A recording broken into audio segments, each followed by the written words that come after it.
Hey guys, how's it going everybody? My name is Blitzwinger, ladies and gents. Welcome back to a brand new LEGO Marvel Superheroes recipe video. And today we are putting together a very quick fella. It is the one, the only Quicksilver. So of course, this is a character that I myself, including many of you, was kind of going like, hey wait, why is he not in the game? Like, he appeared in Age of Ultron, so what the heck happened? He was also in LEGO Marvel's Avengers, which was also bizarre, because then it's like, why would he not be included in this game? So that was a bit of a weird, strange occasion and situation as a whole.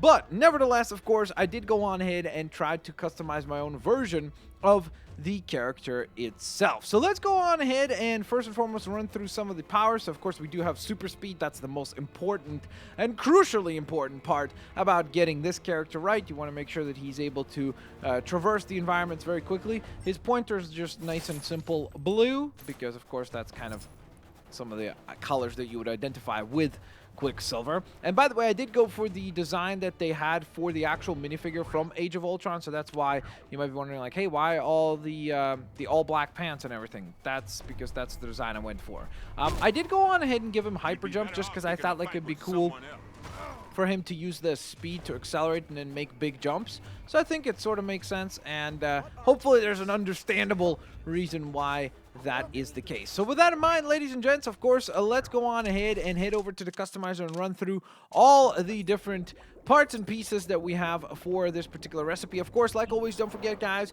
I want to hear from you lovely folks in terms of what your design looks like. So please do not forget, Twitter, Instagram, tweet at me your pictures of your designs of Quicksilver. So with that in mind, here we are. We kicked things off with the appearances. I went for the flop haircut, aka the old school Justin Bieber haircut. All white, of course, on the color choice there so that it looks appropriate to his previous design. He did have some scruffiness in the Age of Ultron minifigure and in general the design that they were going for. So that's why that appears the way that it does. Is I chose the Star-Lord face because it's the only one that has kind of a regular looking smirk, but then at the same time has the scruffiness on the face.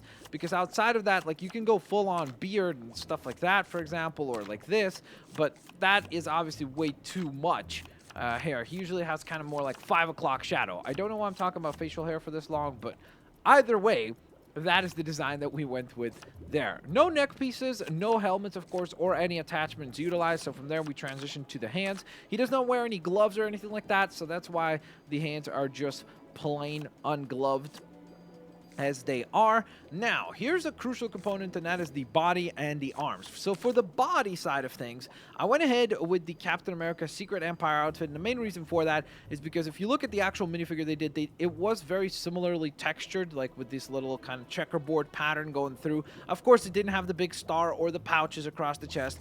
I think that you could go ahead and use this one here as well. I think that's a valid option. And then if you want, you could also utilize this right here.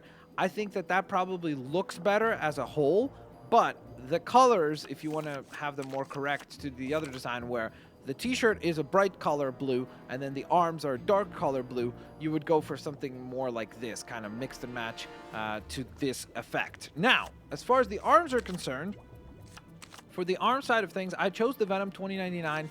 You could choose, there's several other arms. The reason why I chose the Venom 2099 is because it has the least amount of print work on the arms, so I think it looks good because of that.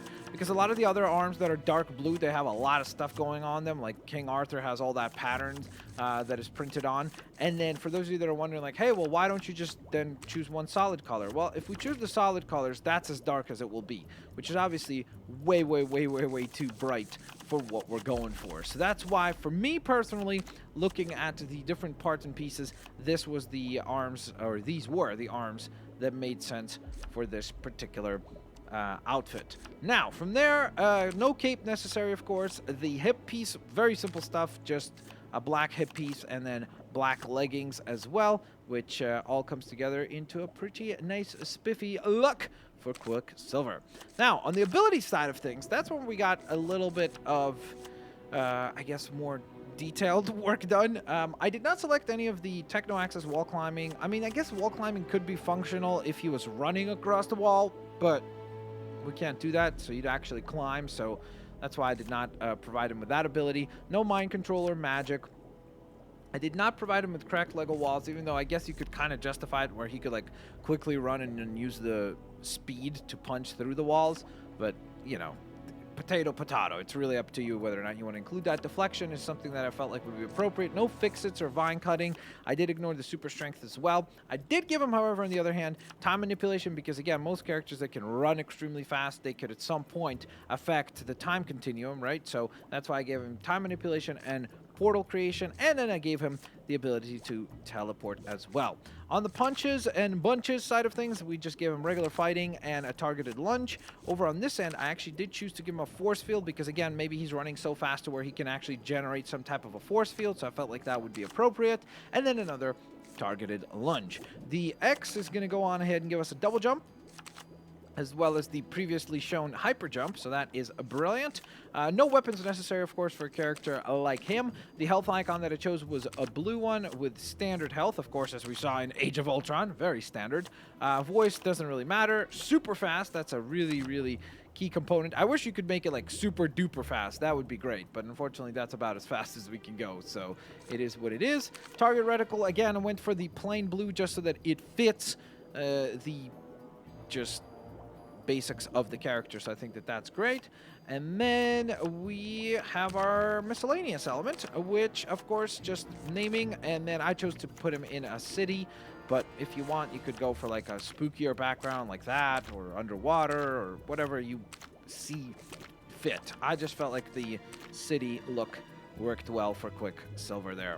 So with that all in mind, ladies and gents, there you guys have it. That is a nice quick recipe, no pun intended, for Quicksilver. Let me know what you guys think of this recipe. I want to see your creations as well, so please do not forget to tweet at me your creations of Quicksilver. What did your design look like? And on top of that, of course, if you guys enjoyed today's episode, please don't forget to hit that like button. Let's reach 1,000 likes, and then on top of all that, I want to see from you lovely folks as to what other creations would you like to see on the next episode. Peace out, guys. I'll see you all later, alligators. Bye-bye, everyone.